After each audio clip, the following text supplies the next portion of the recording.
We're back, and today it's buy, hold, sell. It's a day late.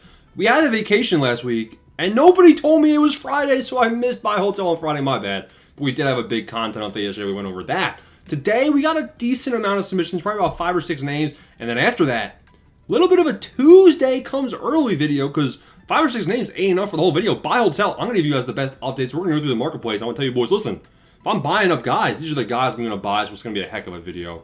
Let's start looking at the roster update investments you guys wanted to know about. So we're here in the marketplace. First name you guys wanted to hear about is Trey Turner. Now, as always, before we get into this, it's fantasy football season. Want to win your season? Don't be buying some weird products. Go for free to True Fantasy Review on YouTube, my YouTube channel. We're starting it up. We got 220 of you boys OGs in there. Want to be an OG of a great fantasy movement? Go subscribe to that now. And join the Discord. It's completely free. All great advice, all that good stuff. Trey Turner, you want to know about him. So he's not at quick sell. His price actually is a good thing. He has 8 home runs versus right, 3 versus left, 271 batting average in the clutch. Batting average, I mean, he honestly looks like he's probably going to maintain unless he gets a fielding boost. Now, we're going to have a fielding update. Now, with hitters, there is always a chance that this update excludes hitters. Now, they'd be crazy to actually do that, but they had kind of done that in years past, I believe. It was a terrible update, but I think last year, if I remember correctly, it did include hitters like usual. So I'd be a bit conservative on hitters, but I would still go ahead and invest in hitters for sure. Trey Turner, not my favorite, especially being a diamond, not guys I'm targeting right now. Somebody wanted an update on the GOAT, Ceddanne Rafaela. Buy, hold, sell. Uh-oh, he's overpriced. He's actually a buy because he's been good. The last 15 days, 263 batting average, 2 home runs, pretty much mid. But on the season, he's still batting 267, 281 versus righties, 235 versus lefties, 8 home runs versus right, power versus right goes up, 6 versus left. Ceddanne Rafaela, he's going diamond, man. This guy would have to fall off a cliff to not get diamond on August 15th. August 15th is the confirmed roster update day. Somebody wanted to get a check on Nick Pavetta. Now, this is where we go to the pitcher projection spreadsheet. Right now, we have 23 pitchers currently projected for Dime members, and we're looking at Nick Pavetta on here. So he's at quick sell. You might be thinking, damn, this guy stinks.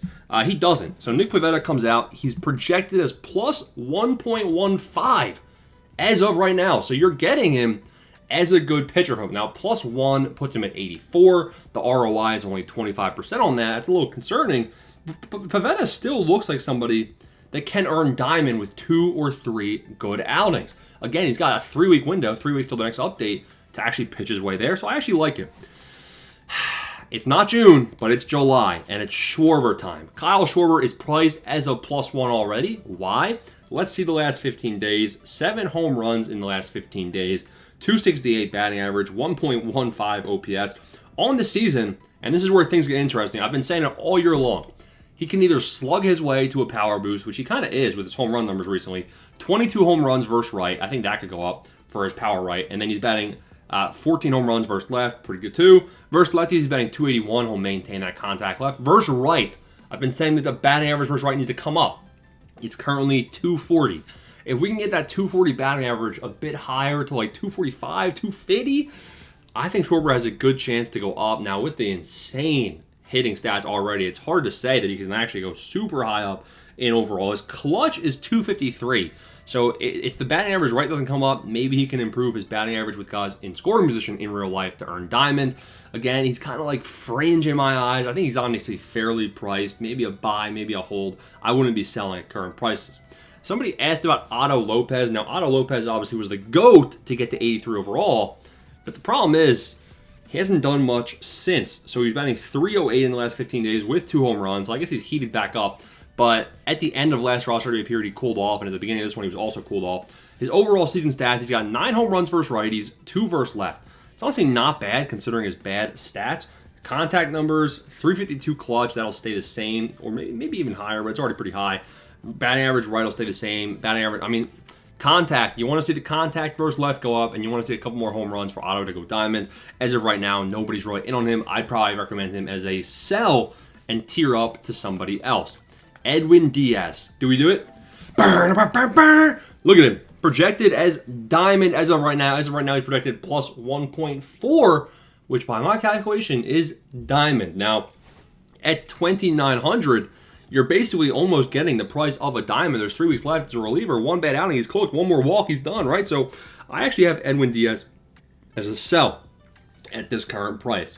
We go to another pitcher. Another pitcher that's a very, very, very good buy as of right now. So congrats to whoever asked this one. Nick Lodolo, he's priced as +1. Projected, beep, boop, bop, he is +3. As of July 24th, Nick Lodolo is +3 to 83 overall. That would be doubling your Stubs. You can see he's supercharged because he tossed a complete game shutout. 9 innings pitched, was a dominant outing. Nick Lodolo, dude, the nightmare of a name to pronounce. Who remembers? What was I calling him? It was Nick Lodolo. Nick Lodolo. People were fuming. Fuming, I said. They were coming from my head. But Nick Lodolo, call it what you want. It's like Big Thumper, Big Dumper. Who the hell knows what his name is? This guy looks +3. I'd be buying below 600, but there is risk, as always. 3-week period, I mean, anything can happen, right? Carson Kelly, somebody wants to know about. He is almost at quick sell. Last 15 days, 320 batting average, 2 home runs. 306 batting average in the clutch, which is the same. 253 versus left. 289 versus right. That's not bad. So I think there's a chance, like 10 home runs versus right, 3 versus left. I think he's not a bad buy just because he's an 81 overall. I'd say he's probably like +0.1, +0.2 as of right now. But with a 3-week window, I do think this is somebody that could play their way higher. Now, as always, I haven't looked into this guy's fielding attributes at all. But because this is a bit of a shorter buy, hold, sell, because this is coming off of a flash sale, let's go ahead and just break down the market, what I see. Eugenio Suarez, I think, is fairly priced. Carlos Rodon, is Rodon on here? Carlos Rodon is negative as of right now. Don't be looking at him. Alejandro Kirk is fairly priced, to be honest. We talked about Pavetta. Pavetta looks like a good buy. James Wood, honestly, isn't a bad buy either. Like, in 3 weeks, this guy can. Look at his price. It's down at the lowest it's been ever.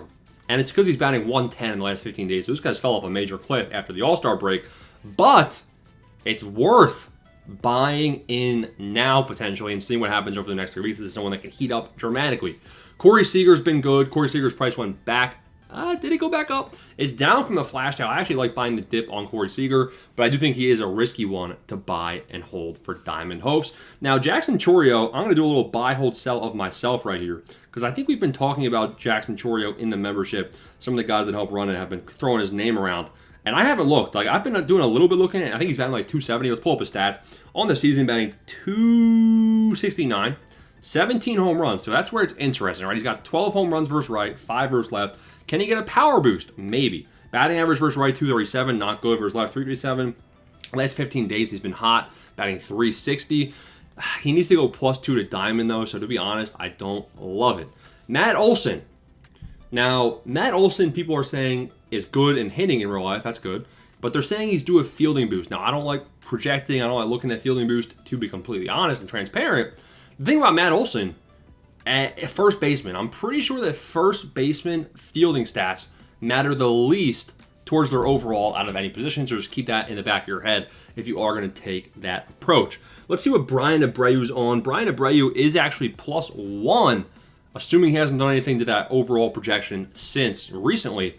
So Brian Abreu actually is somebody I would be targeting as a buy at current prices as well. Garrett Clever, Christopher Sanchez.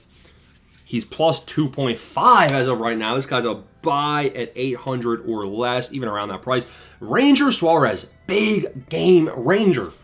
Big game Ranger's been pitching trash. He's been not good. He's been not good at all. He's honestly trending down. Do we have him projected? Honestly, I hope not, because it would have been a waste of time. We do have him. We don't have him projected. We have him on there. Ranger Suarez is elite, but he's been bad. So he's now at quick sell, but he was somebody that was getting invested in. Guess what? 3-week window, Ranger Suarez has 3 or 4 starts to pick himself back up. I actually don't mind him, but just keep in mind it's a lower tier buy as of right now, for sure. 80 overalls, Shea Langeliers, since people are talking about him, we're not going to go through that. And then any sobers that are jumping off the page is guys like, basically, you want to look at guys like 230 is a good price, 290. Oh, Dylan Dingler. A lot of people are saying Dylan Dingler is a good buy, and I would agree. I like Dylan Dingler a lot. People are in on Morejon. Brandon Woodruff has been elite. Brandon Woodruff is projected, wham, bam, thank you, man, +5 to 84. And I think that's where we're going to end the video. Like, +5 to 84. That's insane, dude. So, he honestly, he's a very risky buy, but it might be a great buy at current prices. Smash the like and subscribe button. Join True Fantasy Review, the nice fantasy football movement on YouTube. Thanks for watching. You guys are the best. Peace.